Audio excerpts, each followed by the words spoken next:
So, welcome everyone. I've just decided to give myself a little bit of a nickname, MIN, and that stands for what is the minimum time frame that we've got to co-create a new world. Minimum.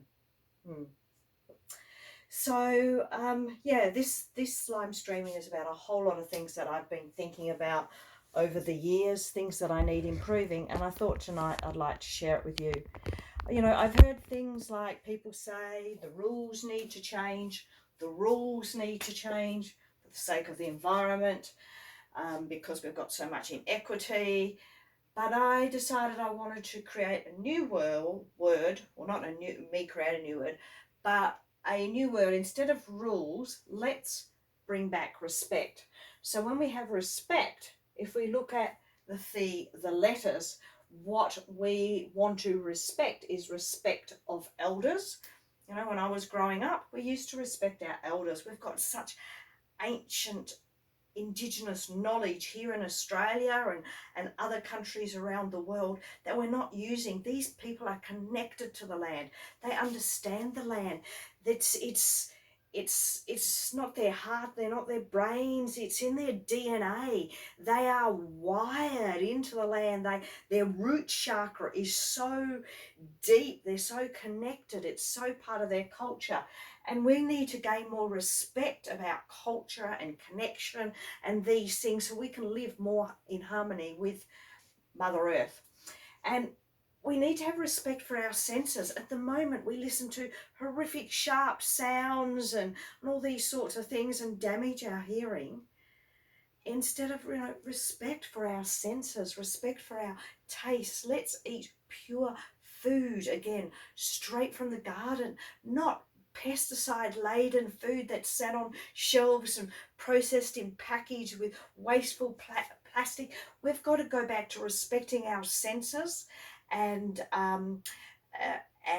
the air visibility. So we've already shown that just by taking 1 month off, say each country, so say we work 4 days a week and all of us work from home, the carbon emissions, right? So we can make so much changes and see so much positivity in what we are happening. And this is also positivity about people and protection. What are the positive things that have happened? Well, in terms of people, we've become more connected with our family, calling for my sake, calling my parents more, calling my family more, that sort of thing. And that's really, really, really important, more time with them.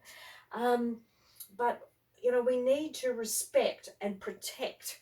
That should be just protect and respect and protect where we get our life from. And our life is our air, pure air. So if we can reduce our emissions by traveling less, working from home, if we can reduce our emissions in turning all of our electricity, which is 33% in Australia of electricity, is carbon emissions. Most of that is coal, and then about 15%, gas. So we can make these changes to protect the air we breathe and the water too.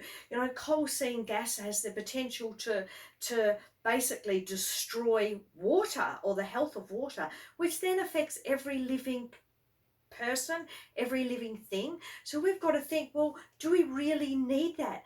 Can we get away with less power? If only 15% of our power came from coal, then we could easily adjust with more solar. But then you've got to think about the economics. So with the economics, you've got to think, where can we get alternative income? So this brings me to the environment. Yes, with the environment, this whole sheet over here, and it may be hard for you to see, is all about the environment and organic solutions. If we created 10% of our farms, 2 crops a year of hemp, it would reduce our carbon emissions. There's so much potential. Anyway, I just wanted to share with you the things that I'm looking at in terms of education, in terms of improving things with a social, in terms of improving things with the environment. It's time for change. Thank you very much for listening, everyone. Bye.